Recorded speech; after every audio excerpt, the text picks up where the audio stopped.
just happened this month. And I'll say that with a caveat because it could have happened a little bit earlier and we're just finding about it now. And it's a relatively short story, but I think there's some interesting implications to it. So we'll just say it was in December because we're not entirely for sure.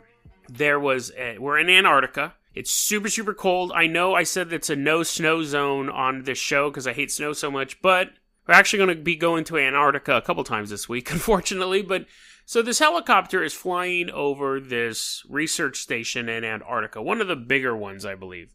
It's American. And he sees smoke coming out of a building. He's like, that's not cool. And he's like, no pun intended, waka, waka, waka. But anyway, so it's going to be so hard to edit out these coughs. So the helicopter, these people die. I don't know why I'm making fun of it, but this helicopter lands and it goes in and they find the bodies, not bodies yet. They find 2 unconscious workers and they're like, And so they started doing CPR. I believe one died at the scene and one died en route for medical care. And they haven't revealed who they are or how they died.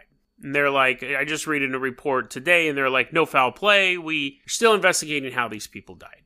And the article started coming out a couple days ago. And it was on Drudge Report because it's kind of an odd thing. Like, they just found these 2 unconscious people in Antarctica. That's kind of spooky. There's 2 things that are interesting about this. One, obviously, I think the first thing that popped in my mind, the first thing that popped into a lot of people's minds was the Thing. Because it's that same location.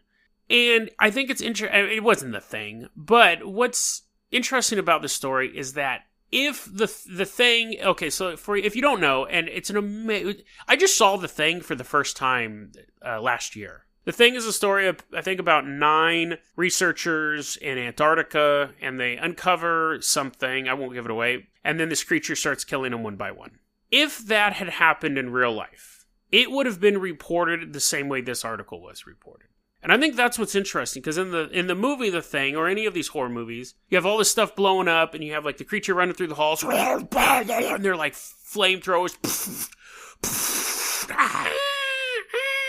and all this stuff, and people like begging for their lives and getting ripped open. But when it was reported to us, it would say, fire at McMinley Research Station claimed the lives of 9 people. Investigations are still underway. That would be it.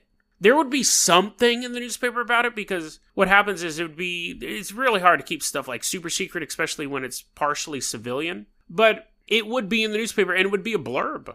It wouldn't be like, the halls creaked with the sounds of the dead as the Thing took out 9 researchers. Humanity beware. It would just say, there was an unexplained fire. They probably wouldn't even say unexplained. They'd be like, there was a fire at a research station. Government officials are still trying to check for survivors and casualties. And then you would never hear from it again. So that's why these stories, as small as they are, it reminds you that if those big... Camp Crystal Lake, it wouldn't be like, slasher smashes young co-ed's brains in. Well, that might actually be, because that's in the United States. But it would still be something like... teenage group goes... If they had an interest in covering up the truth, which they would if the Thing was running around or Jason Voorhees was an immortal killer, they would give you the least amount of information possible, and that'd be it. So it'd be like...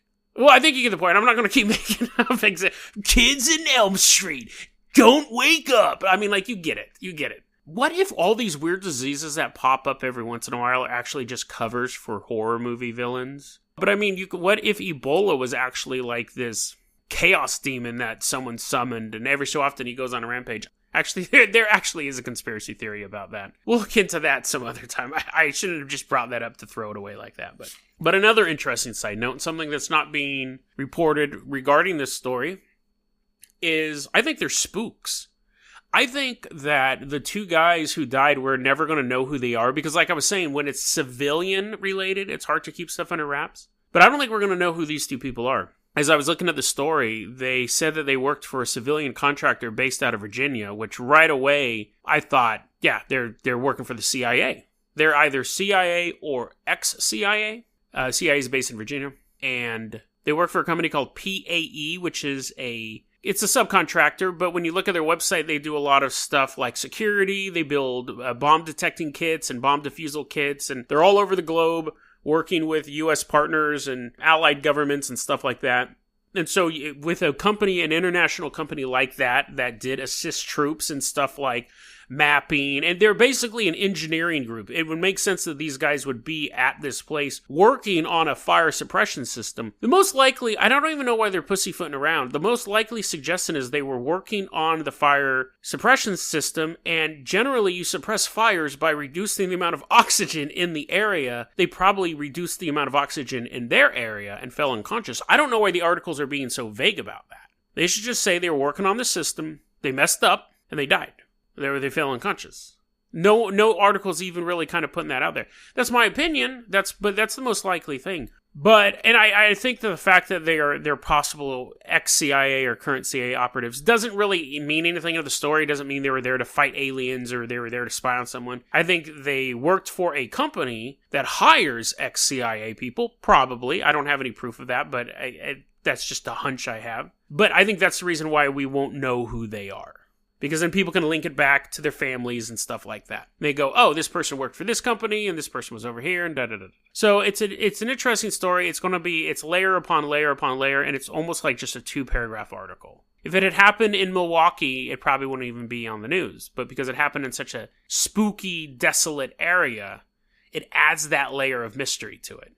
Plus, they were probably killed by the thing. But anyways, okay, so that was a clip from our daily podcast, Dead Rabbit Radio. Dead Rabbit Radio is available anywhere that you listen to podcasts. It's daily paranormal, conspiracy, and true crime news. If you want to hear the full episode that this clip came from, check the link below. Please like and subscribe. And hit that little bell, too. That does some magical stuff. Thanks, guys.